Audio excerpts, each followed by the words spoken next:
नमस्कार दोस्तों, आज हम लोग सी प्रोग्रामिंग में पढ़ने वाले हैं strcat फंक्शन। आखिरकार ये फंक्शन करता क्या है, इसके फीचर्स क्या होते हैं और साथ ही साथ ये कैसे दो स्ट्रिंग्स को जोड़ता है। जैसे कि मैं अगर एग्जांपल लूँ, आपके पास दो स्ट्रिंग, एक स्ट्रिंग में आपने स्टोर करा रखा है रवि नाम और दूसरी स्ट्रिंग में आपने स्टोर करा रखा है पाठक। तो अगर आप इस नाम को एक साथ लिखना चाहें तो strcat फंक्शन के थ्रू इसको कैसे कॉन्कैटिनेट करेंगे और जोड़ के रवि पाठक एक जगह स्टोर कर देंगे। देखिए, तो उससे पहले मैं आपके साथ एक चीज़ डिस्कस करना चाहता हूँ कि जैसे हम लोग इंटीजर्स के साथ करते हैं कि हमने एक इंटीजर टाइप बनाया x, उसको वैल्यू दे दी 2, एक इंटीजर टाइप बनाया y, उसको वैल्यू दे दी 5, और क्या किया, एक इंटीजर z बना के उन दोनों में इसको ऐड कर दिया और हमारा ऑपरेशन परफॉर्म हो गया।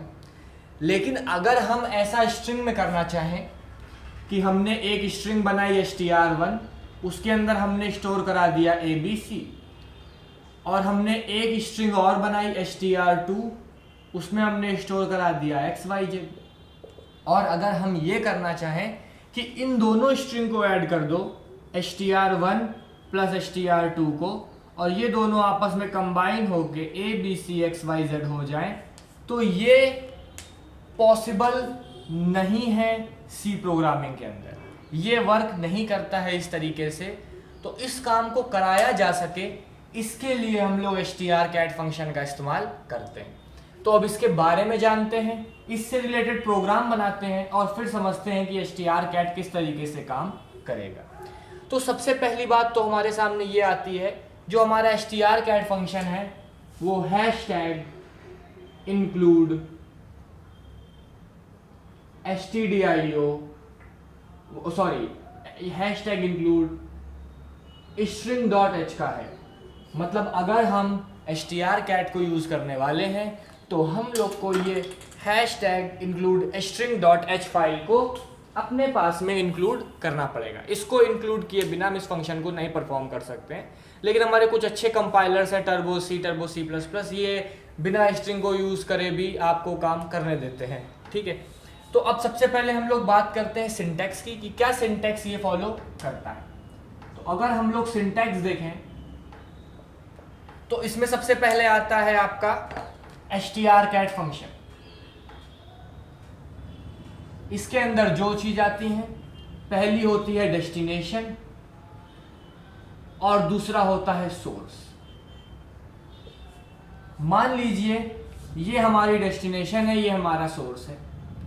अगर हमने डेस्टिनेशन में कुछ स्टोर करा रखा है जैसे abc, इसके बाद में नल कैरेक्टर होगा जो यहाँ पे एंड में होता है हर स्ट्रिंग के, और सोर्स में करा रखा है xyz, तो इन दोनों को जब हम strcat फंक्शन के थ्रू पास करेंगे तो ज्वाइनिंग होगी। ज्वाइनिंग कैसे होगी, सोर्स वाले में जो कुछ भी लिखा है, ध्यान दीजिएगा, सोर्स वाले में जो कुछ भी लिखा है वो आके इस नल कैरेक्टर को हटा के यहाँ पे स्टोर हो जाएगा। तो क्या लिख जाएगा यहाँ पे abcxyz, और ये वैल्यू स्टोर हो जाएगी जाके डेस्टिनेशन वाले पे, और सोर्स वाला जो अपना है वो वैसा ही बना रहेगा। मतलब अगर हम कोई भी चीज़ कॉन्कैटिनेट कराते हैं, चाहे वो डायरेक्ट कराए चाहे वो हम लोग स्ट्रिंग्स के थ्रू कराएं, तो सोर्स वाले की जो चीज़ होती है वो आके डेस्टिनेशन वाले पे जुड़ जाती है। पूरी तरीके से हम इसको कैसे देख सकते हैं, इसके लिए हम लोग एक प्रोग्राम बनाते हैं, उसके थ्रू समझते हैं। तो पहली फाइल हमारी हैशटैग इंक्लूड stdio.h। अगर आपको समझ में आ रहा है तो चैनल को जरूर सब्सक्राइब करिएगा सर। string.h, इसके बाद हमारा शुरू होगा मेन फंक्शन। तो जब हमारा मेन फंक्शन शुरू होगा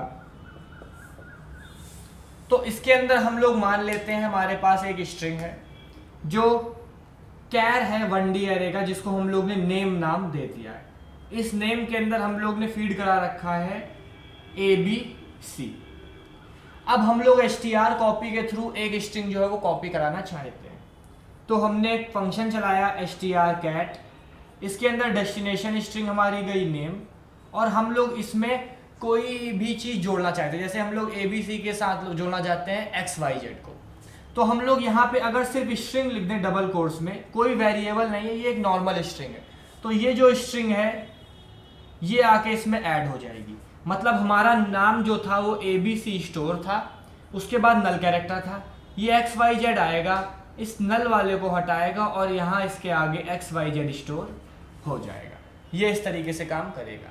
लेकिन मान लीजिए यहाँ पे स्ट्रिंग ना होती, हम लोग सोर्स की जगह भी एक ऐसा ही 1D एरे स्ट्रिंग का पास करना चाहते कि स्ट्रिंग से ही चीज़ को रीड करे और फिर कॉपी करे जाके, तो उस काम को हम लोग कैसे करेंगे, उस चीज़ को अब हम लोग समझते हैं।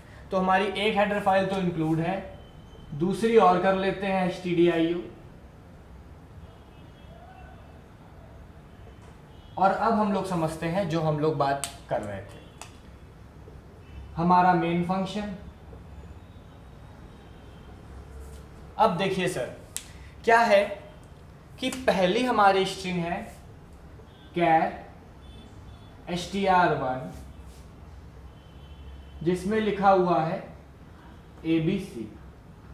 दूसरी हमारी स्ट्रिंग है str2 जिसमें लिखा हुआ है XYZ। और हम ये चाहते हैं कि ये XYZ जाके ABC में ऐड हो जाए और इन दोनों को साथ में लिख दिया जाए।